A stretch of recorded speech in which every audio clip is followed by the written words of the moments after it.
E aí, pessoal, tudo bem? Ontem foi a audiência de instrução e julgamento dos envolvidos na Operação Mandrágora, também conhecida como caso Didia Cardoso. Lembrando que na Operação Mandrágora, o objetivo da investigação foi uma rede de comercialização e venda de uma substância chamada ketamina, que é um anestésico de uso veterinário e que estava sendo usado de forma recreativa, resultando ali no óbito de overdose da ex-sinhazinha do garantido, Didia Cardoso. Sou Marcos Pessoa e nesse vídeo vou trazer para vocês uma visão geral dos depoimentos prestados e apenas daqueles que conseguimos apurar.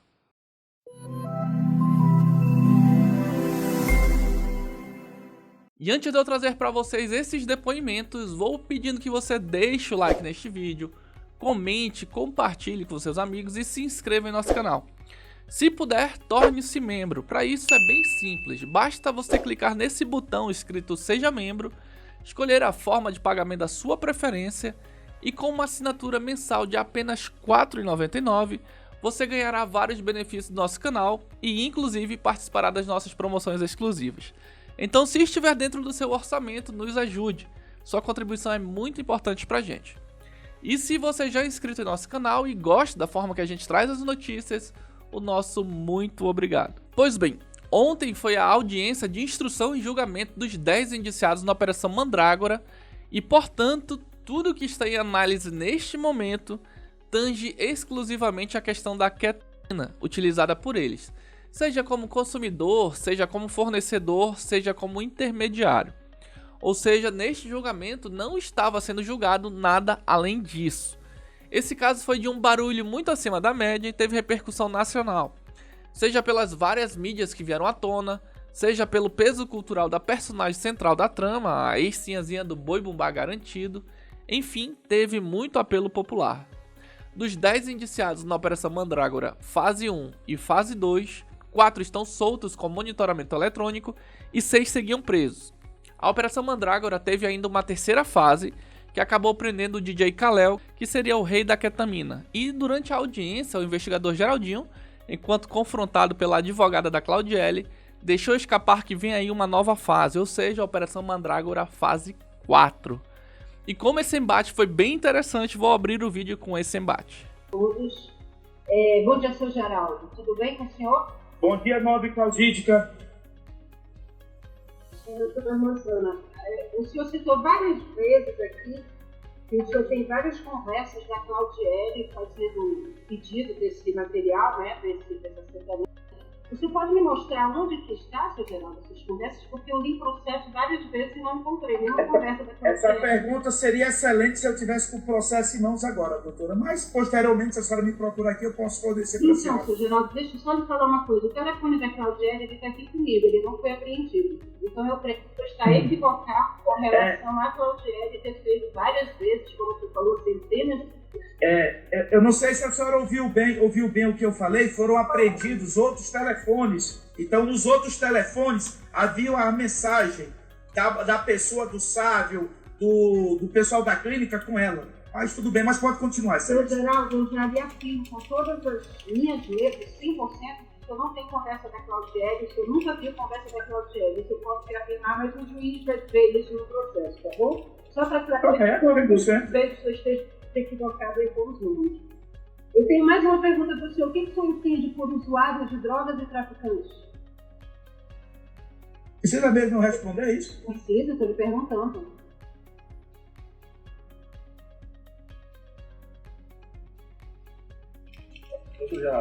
Oi, não ouvi, cortou essa. Não, só por a pergunta da doutora, se eu não me engano, é que se ela sabe, quer saber... Oi, traficante de droga é quem vende, o usuário é quem usa. Tá? Então, seu Geraldo, eu acredito que o senhor está também mais uma vez equivocado, como em todo o seu depoimento, o senhor esteve equivocado com relação... Doutora, desculpa, a senhora faça as perguntas sem fazer comentário, por favor. Eu vou tentar ser mais breve aqui. Fazer pergunta. Mas, mais uma Traficante, doutora, também oferece, doutora. Sim, eu sei disso, não, seu Geraldo. Mas tudo bem, vai lá. A gente está falando aqui de usuários de drogas. Tá. Essa é a diferença, tá bom? Eu estou botando mais próximo aqui porque eu não estou ouvindo muito bem. Eu estou botando mais próximo do ouvido, doutora. E eu queria entender também, seu Geraldo, por que vocês fizeram uma investigação 100%, como o senhor falou, E por que os outros funcionários do salão não estão presos, sendo que todos eles faziam parte desse círculo de pessoas que usavam cetamina? Seria bom a sua cliente Claudiele falar quem são os outros, doutora, para a gente saber e poder pedir prisão. Falando do senhor, porque o senhor quem fez a investigação. Os nomes que nós sabíamos era aquele, mas se tiver outros nomes, eu vou ter o maior prazer que a senhora venha na delegacia fornecer para nós para a gente continuar a investigação. Eu não sei se a senhora está ciente, já houve desdobramento 2 vezes dessa operação e outras pessoas foram presas. Não deveria dizer para a senhora, mas vem aí a quarta operação de desdobramento. Nem deveria dizer, mas para saciar a sua pergunta aí. Eu sugiro que seja que surpreenda toda Manaus que usa drogas. Essa é a minha opinião. Sem mais perguntas, senhor. Ou seja, a defesa, claro, vai tentar a todo preço tirar a questão que eles são traficantes, mas no máximo usuários. E como foi revelado, mais pessoas deverão ser presas. Bom, a audiência foi realizada pela 3ª Vara de Delitos de Tráfico de Drogas aqui de Manaus e aconteceu de forma remota, por videoconferência. Quem presidiu foi o juiz Celso Souza de Paula, titular da 3ª VCUT, e como representante da promotoria, no caso do Ministério Público, estava o promotor de justiça, André Cefair. A audiência durou o dia inteiro, foram ouvidas pela manhã as testemunhas de acusação, entre elas o investigador do chefe da Polícia Civil que conduziu as investigações, Geraldo Júnior, que inclusive trouxe para vocês aqui o depoimento dele ao delegado Cícero Túlio, já na qualidade de testemunha. E aí foram ouvidos também a empregada da casa, a dona Luziane, as primas da Dídia, o pai da Audrey, a própria Audrey, entre outros.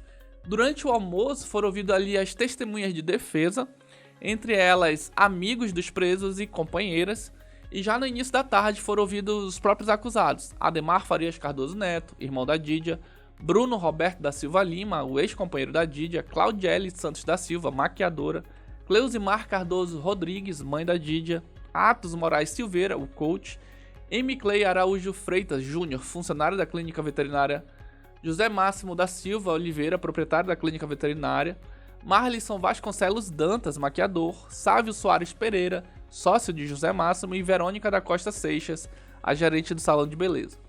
Ao longo das oitivas, os advogados de defesa tiveram a oportunidade de interrogar as testemunhas e acabou rolando ali algumas divergências nos depoimentos prestados na delegacia e nas declarações feitas em juízo. E claro que isso levantou dúvidas sobre a consistência das provas apresentadas pela acusação, sugerindo ali possíveis eventuais reviravoltas no andamento do caso. E ao meu ver, o mais estranho foi da própria empregada da família, que falou uma coisa na delegacia e ontem falou outra diferente. Também fiquei boquiaberto com o pai da Audrey, dizendo que só descobriu que a filha usava drogas logo após ela ganhar neném, em setembro de 2023, e acontece que a advogada disse que a própria Audrey já havia falado e confirmado por muitas outras testemunhas que ela já fazia uso de drogas desde os 11 anos de idade. Bom, como foi muita informação nova, nesse vídeo vou trazer por alto e nos outros vou aprofundando para vocês. E também já aviso que na próxima segunda-feira, às 21 horas, horário de Brasília, e 20 horas, horário aqui local de Manaus, a gente vai fazer uma live com o Dr. Moser de Bessa, que trará detalhes pra gente dessa audiência e do que acontecerá agora. Portanto, se vocês quiserem desde já enviar perguntas, fiquem à vontade. Se quiserem enviar um super valeu pra gente também, fiquem à vontade. Anotem aí na agenda de vocês que vai ser o momento da gente tirar todas as dúvidas e vocês já sabem como ele é liso. Então, nos ajudem a cercá-lo. Inclusive, vou até mandar um abraço pra ele que acompanha nossos vídeos e ontem deu uma moral pra gente na live dele. E aí vou colocar esse trecho do Dr. Moser elogiando a forma como nós tratamos as informações para trazer aqui para vocês. Isso pra gente foi bem legal, porque confirma que estamos no caminho certo. Reclamar não. Parabéns, no Amazonas é assim. A equipe no Amazonas é assim, corre atrás, confirma, busca uma informação segura. Fica falando de forma aleatória como muitos. Bom, então vou começar a trazer para vocês por alto o que disseram as testemunhas. Não é nem por alto, é de forma resumida. E aí vou começar justamente pelo investigador do caso, o Geraldinho. O investigador Geraldinho relatou que a investigação avançou rapidamente identificando a clínica fornecedora. Ele disse que conseguiu essas informações com o pai da Audrey, que já chegou com tudo pronto para ele. E aí ele destacou também a responsabilidade de Saville nas negociações, enquanto M. Clay era apenas um motoboy. Possivelmente entregava sem nem saber, mas também não descartou totalmente essa possibilidade, de saber o que ele estava levando ali. E aí o Geraldinho mencionou o inquérito para descobrir quem vazou a operação, resultando na quase fuga da família Cardoso, interceptada com bolsas prontas no dia da prisão. E aí ele expôs também o envolvimento do José Máximo, destruindo provas, e relatou que Atos foi o principal elo na distribuição das drogas. Além disso, ele mencionou que o Bruno era pago para cuidar da Didia, mas optou por gravá-la usando ketamina ao invés de salvá-la. E ele também teve um embate ali muito forte com o Dr. Luke, o advogado do Bruno Roberto, a ponto que o advogado do Bruno ficava pedindo que ele se acalmasse. E como ele falou por quase 30 minutos, vou fazer um vídeo para vocês só sobre ele, só sobre o depoimento dele e colocando as falas dele.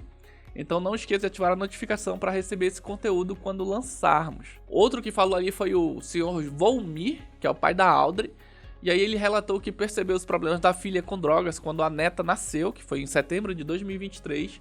E antes disso ele acreditava que ela estava bem. Ele contou que chegou a denunciar o uso de drogas ao ver a filha se drogando em casa. E um momento chocante foi quando ele recebeu uma notificação de encomenda de ketamina para Audrey, enviada ao endereço da clínica onde seu neto estava em tratamento psicológico.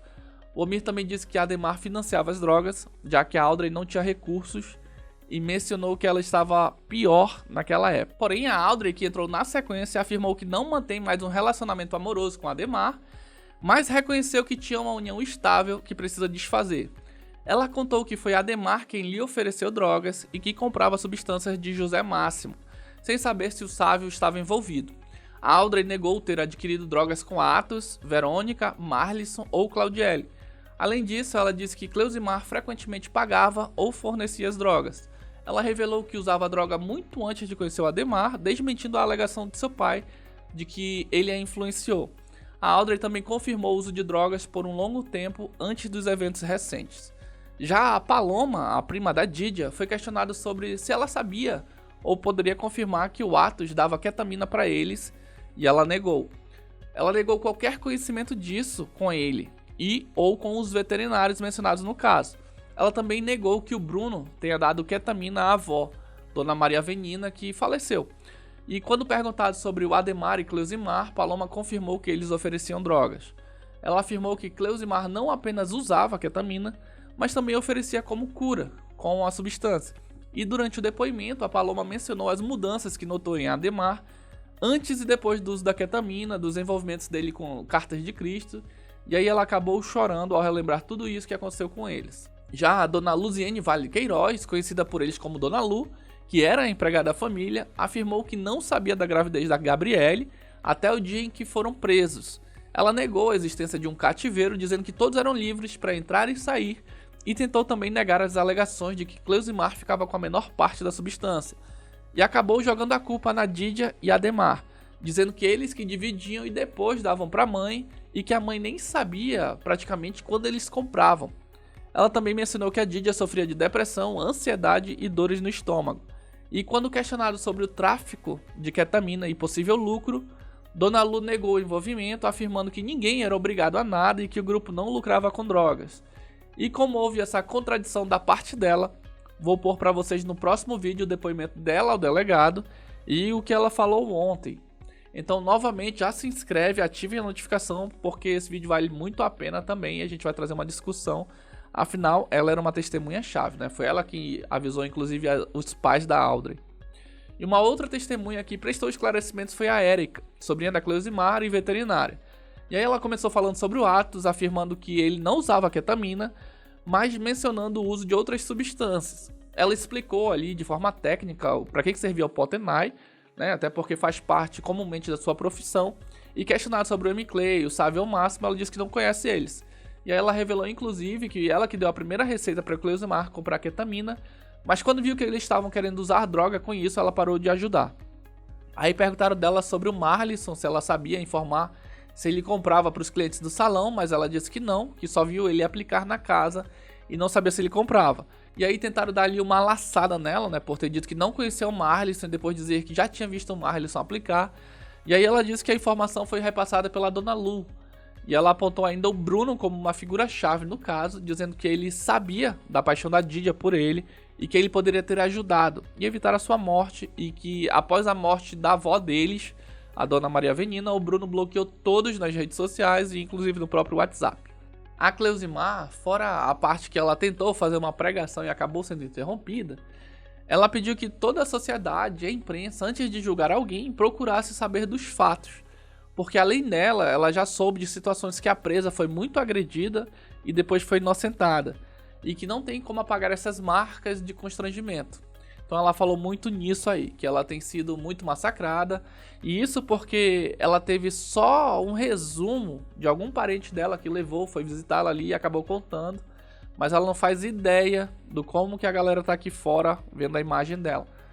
Então ela não tem ideia desse estardalhaço que foi feito com ela. Então ela pediu que as pessoas não crucificassem as pessoas antes de saber realmente o que aconteceu. E aí ela acabou esclarecendo ali tudo sobre a questão da cetamina, sobre a carta de Cristo, de onde veio, a interpretação errônea que as pessoas fazem conhecer, e que não é uma seita, é um preceito religioso. E aí ela também falou da questão da intolerância religiosa. O Atos, ele no final pediu ali do juiz uma oportunidade, que a mãe dele é idosa, que os pais dele são idosos, precisam dele, que o juiz observasse direitinho isso, porque ele não tinha nada a ver com isso, negócio de ketamina.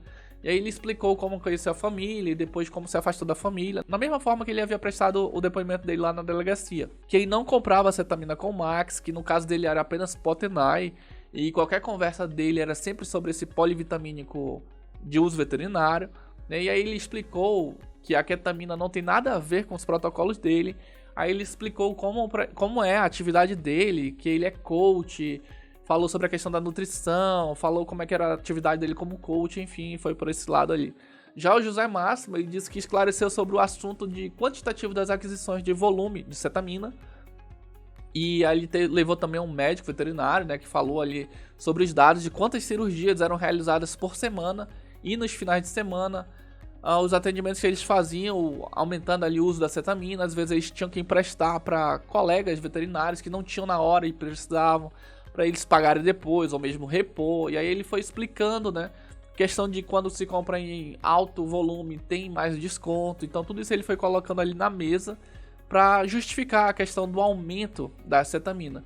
E falou também que ele não tinha total controle sobre a empresa dele, sobre o que eles vendiam ali. Ele não sabia se os meninos faziam isso na escondida, até porque eles utilizavam ali um celular institucional. Então tudo que eles colocavam ali, não sabia exatamente tudo que rolava, se tinha alguma coisa errada ou não. E daí na segunda-feira a gente conversa com o Dr. Mozart sobre o depoimento do Ademar e dos outros, porque esse vídeo também já está bem longo, e aí ainda quero trazer para vocês esses outros 3 vídeos, né?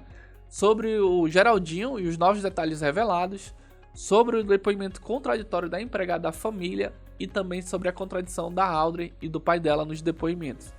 E além disso, nos foi repassado em primeira mão que o juiz autorizou o trancamento do sigilo do processo novamente, que a Verônica tem parecer positivo do Ministério Público para deixar a cadeia, e que todos que estavam de tornozeleira iriam tirar as tornozeleiras nos próximos dias, pois estava atrapalhando o trabalho deles. Além disso, foi dito que o médico cirurgião Paloan desistiu de falar.